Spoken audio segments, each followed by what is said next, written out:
Agora eu vou contar quem é que fica para esse jantar com a gente. Ele é jovem, engajado, criativo, publicitário, gosta de rock psicodélico e participou da fundação do Movimento Brasil Livre, o MBL, que é um grupo que ocupou o posto principal dos mobilizadores dos protestos que resultaram no impeachment da ex-presidente Dilma Rousseff.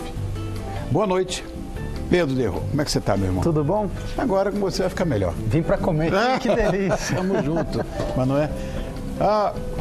Bom, aqui nós temos um grana padano, né? Grana padano. Tá. Isso aqui o que é? Lascas de grana padano, sardela, Sardela, maravilha. Parma Pão italiano, socorro. Mussarela, gotas de mussarela de búfala, manteiga tartufada e os pães maravilhosos aí. Deixa com a gente.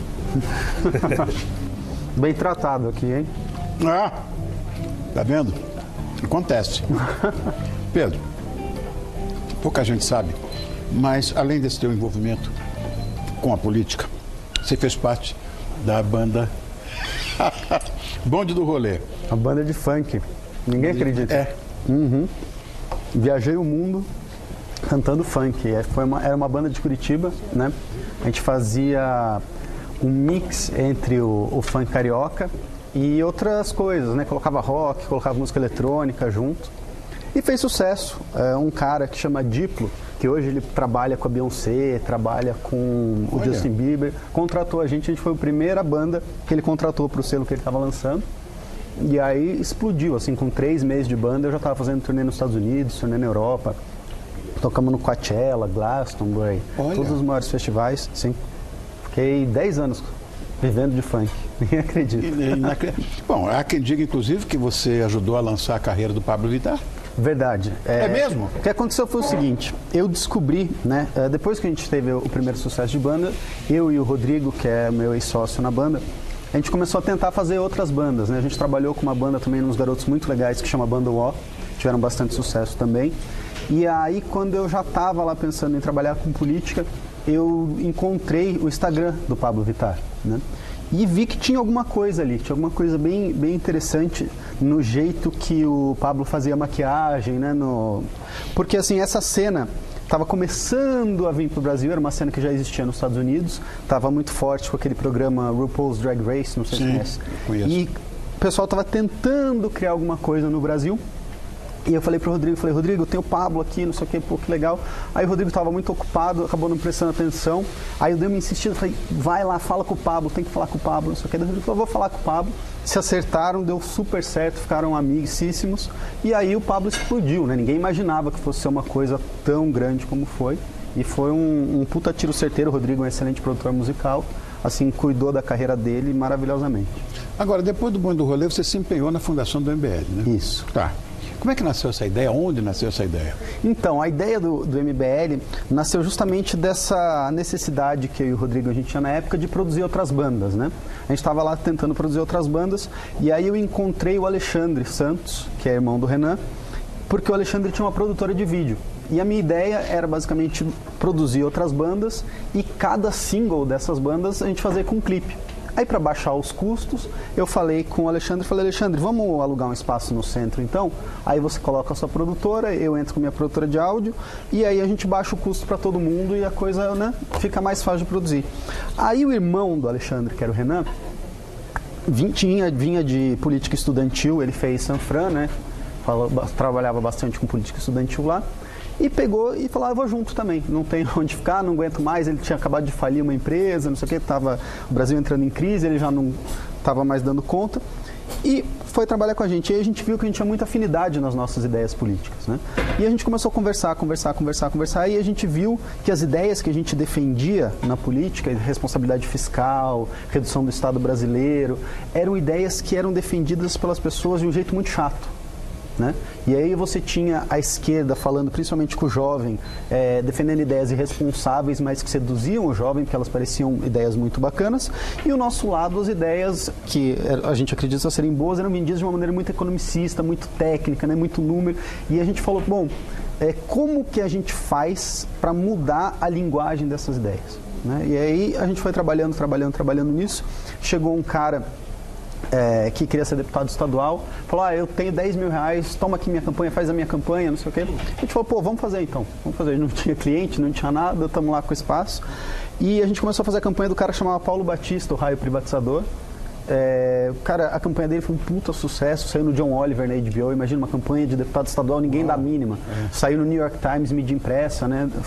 Porque a nossa ideia era fazer uma campanha muito engraçada, pegando aquela coisa que sempre tinha, agora tem menos por causa da cláusula de barreira e que é mais difícil lançar candidato, mas antes você tinha aquela coisa do candidato sem noção, sabe? Tipo Osama Bin Laden, Toninho do Diabo. A gente falou, vamos ter a estética de um candidato sem noção, mas vamos imbuir essa estética com valores ideológicos muito fortes. Então ele voava, ele soltava raio laser, ele fazia todas aquelas peripécias, mas por trás disso tinha, por exemplo, ele tinha um raio privatizador. Então ele pegava um serviço do Estado ineficiente, catalisava esse serviço com o raio privatizador e aí o serviço começava a funcionar. Então a gente começava a trabalhar esses signos de uma maneira de meme, assim, e deu super certo. E aí, né, a Dilma ganhou. Aí o Alexandre realmente ficou muito bravo no dia que a Dilma ganhou e a gente já tinha um following de internet justamente por causa dessa linguagem e bombou, né? O evento, o Alexandre fez um evento falando, acho que fora Dilma, não sei o que, bem no dia que ela ganhou, e o evento teve mais de 100 mil compartilhamentos em 24 horas e a gente foi dando continuidade para esse following, depois a gente viu que a gente precisava de um movimento para que a coisa ficasse mais séria e a coisa foi tomando forma. Agora, Pedro, você acha que esse movimento está passando por alguma metamorfose aqui no Brasil com o novo presidente? Eu não acho que esteja passando por uma metamorfose, né? Porque assim, as pessoas precisam entender que o MBL é um movimento que ele apoia ideias, né? Ele nasceu, como eu disse lá, porque as nossas ideias tinham uma linguagem que não estava sendo efetiva e as pessoas, muita gente no Brasil começou a entender que ser de direita é defender o Bolsonaro independente do que o Bolsonaro faça. E o MBL não tem essa posição, né? A gente defende que as ideias que a gente acredita sejam defendidas pelo Bolsonaro. O Paulo Guedes está fazendo bastante nesse sentido, mas quando o Bolsonaro fizer alguma coisa que a gente não considera que seja correta, a gente vai criticar, como já vem criticando várias coisas aí, principalmente da questão do próprio Laranjal do PSL, de alguns ministros que ele está mantendo apesar de várias denúncias. Então a gente tem essa postura crítica sim, a gente concorda com algumas agendas, concorda bastante com a agenda do Paulo Guedes, bastante com a agenda do Moro, com algumas coisas do Bolsonaro também, mas não é por isso que a gente vai apoiar a pessoa em si, e sim as ideias. É engraçado que as pessoas acham uma contradição, por exemplo, você ter trabalhado com Pablo Vittar e participar de um movimento que chamam de conservador. Sim. Eu sei que o Pablo e o MBL foram viralizados com a ajuda da internet. Sim.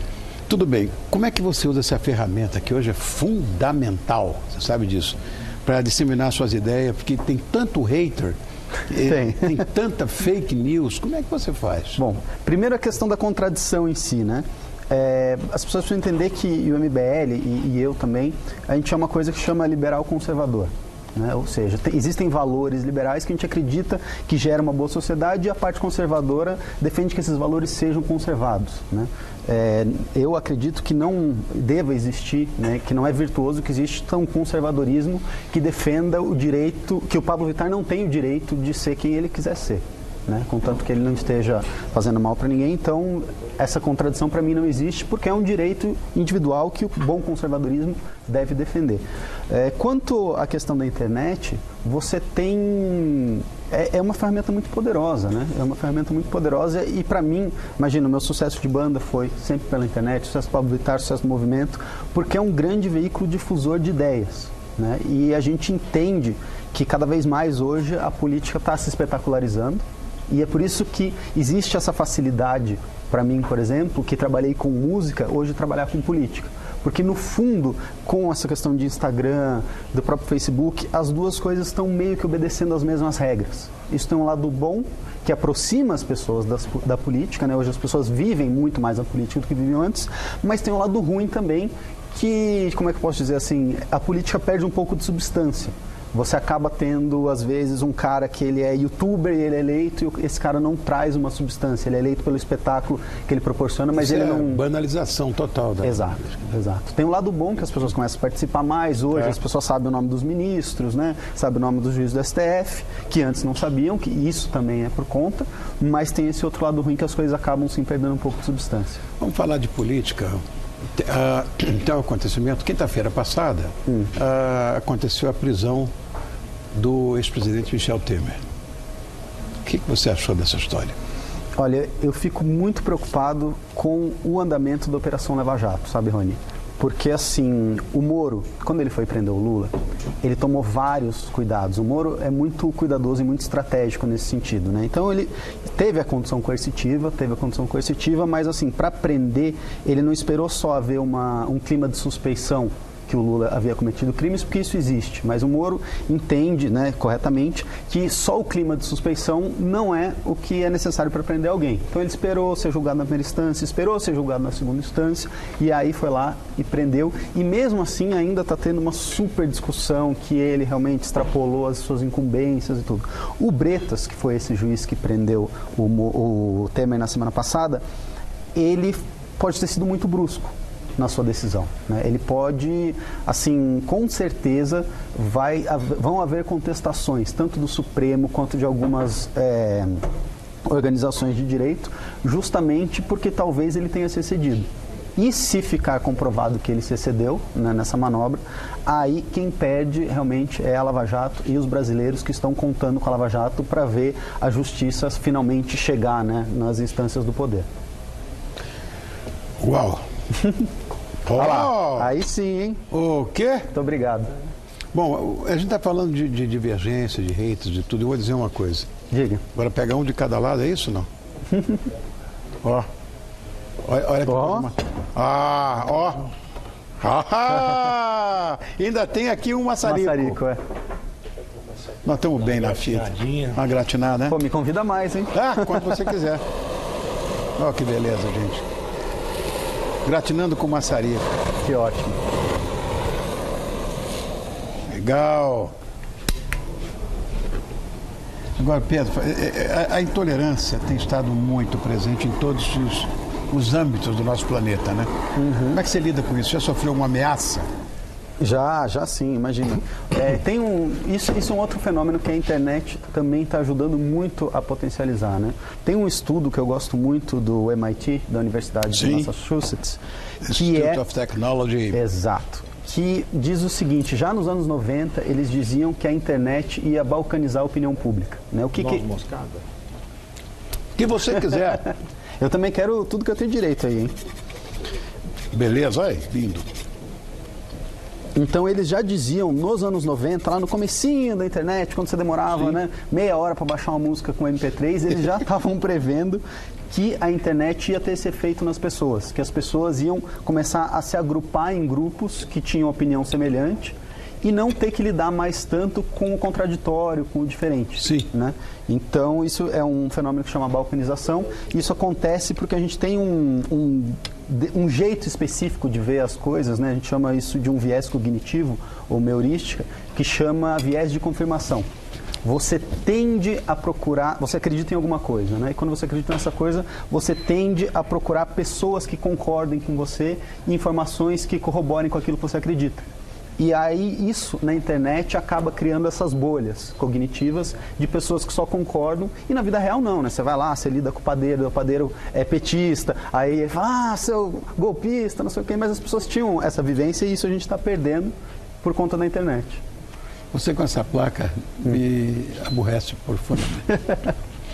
Então eu vou agradecer a você mais uma vez, Pedro, por ter vindo. Muito obrigado. Fundador do Movimento Brasil Livre, o MBL, né, que é o Pedro Derro. Isso. E a quem eu agradeço muito, convido para jantar. E eu tenho que falar com o Bernard. Bernard, está deslumbrante. Esse é o texto. E quem trabalha comigo sabe o que significa isso. Amei. Não vou pedir você em casamento, porque você é casado e eu também. Mas muito obrigado, querido. Mande aqui te fa bene. Sim, claro. E mais. E o bom vinho não faz bom sangue. Quer experimentar um pouquinho o limão? Manda. É tudo que eu quero, tudo. Por favor. Vamos lá, Pedro. Saúde, meu irmão. Saúde. Beleza. Ele dá uma... Então vamos lá, ó. Pôr um pedacinho. Beleza. Se não gostar, não estraga o prato inteiro. Não, faço questão também. Olha o cheiro. Maravilhoso.